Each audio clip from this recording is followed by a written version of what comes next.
pairs that are volatile, both. So that's the case for 0x to Bitcoin, for example. In that case, if you want to have a conservative risk, so you don't want to take this double X exposure, then you can just trade coins that are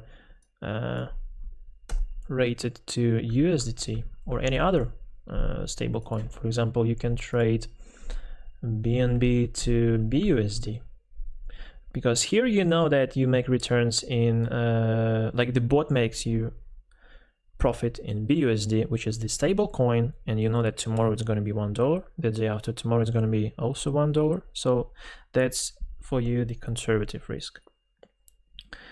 Yeah, the built-in risk management advantage of bitsgap automated bots is that you never enter the market by 100%, because you see, you have this in this configuration you have these buy limit orders and limit sell orders.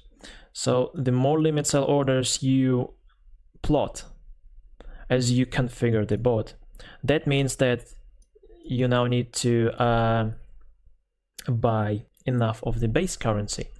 As you look at it visually, you can say that we have around 60% of limit sell orders, right?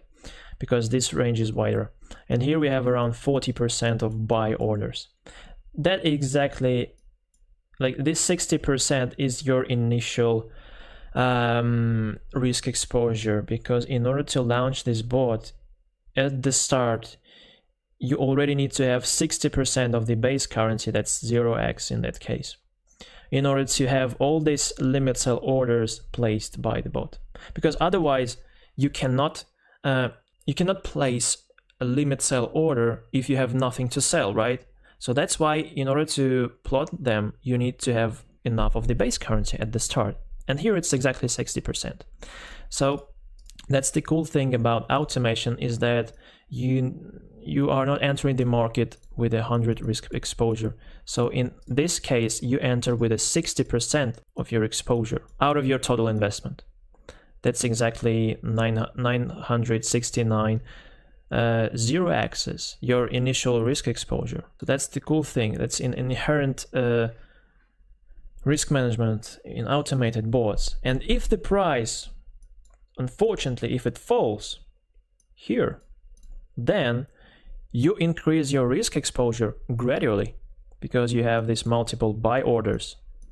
So that means that if the price falls and then hopefully it reverts, then first of all, as the price falls, you increase your risk exposure, and that means that your entry price changes.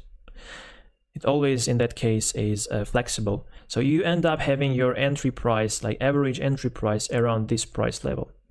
Eventually, as the price then reverts, hopefully, already at somewhere around this area, your break-even has occurred and you are now in the profit. So it's really the cool thing about automation is that at the bounce off, you can quickly offset the negative impact that you had before on this short-term fall. So the way the bot distributes your investment proportionately is already a built-in risk management mechanism. You never enter the market with 100% of your investment. It's proportionately distributed, and that's the cool thing about automation. Let me just show you the case. Yeah, here's the one I always use to show you guys. That's the case, like on the chart that you see, that's what you would have if you just bought Quantum in that case. So from that price point where you purchased it, and if you would hodl it until that point, you would be in minus 6.88%. But thanks to the bot, which managed to generate returns even on this downfall, this profit generated by the bot offsets the negative impact overall. And that's why you only end up having a minus 3.18% of the investment change, compared with what you would have if you would just buy Quantum in hodl mode. And you would have here minus 6.88%. So in that case, that's the exact visualization of the underlying risk management that you have as you launch the bot, is that due to this proportionate investment distribution and plus the fact that bot can trade and generate you returns even on the downfall, the profit you made, and this cost averaging effect of proportionately buying the crypto, you end up having you lost twice less than you would have in the hodl strategy. So that's the thing about automation, is that it substantially minimizes the risk if you were unfortunate enough and the price of your coin falls. Okay, so that's another cool feature. In order to protect with your investment, this risk management that is built in the bot it can be not enough, and that's why in order to limit the loss, you have this stop loss. Yeah, so that's exactly what I have here for you in these patterns where you see this stop loss. I always plot it so that I have a limited loss just in case I was wrong, because the thing about trading is that you cannot be always right.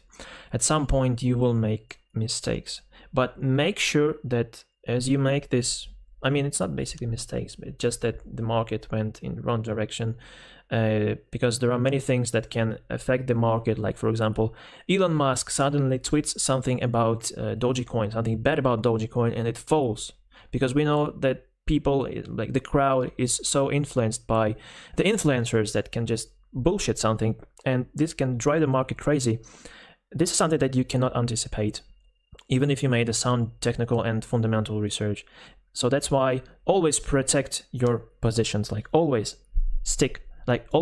put this stop loss, always. That's I highly urge you to do this, because this really limits the loss that you can have in this trade. Okay, once again, risk management is your first priority always. I tend to plot this stop loss since I'm in most cases trading based on the support and resistance lines, and also I take into account the market sentiment on the market. So for example, right now I see that 0x to Bitcoin is trading above this point of interest line.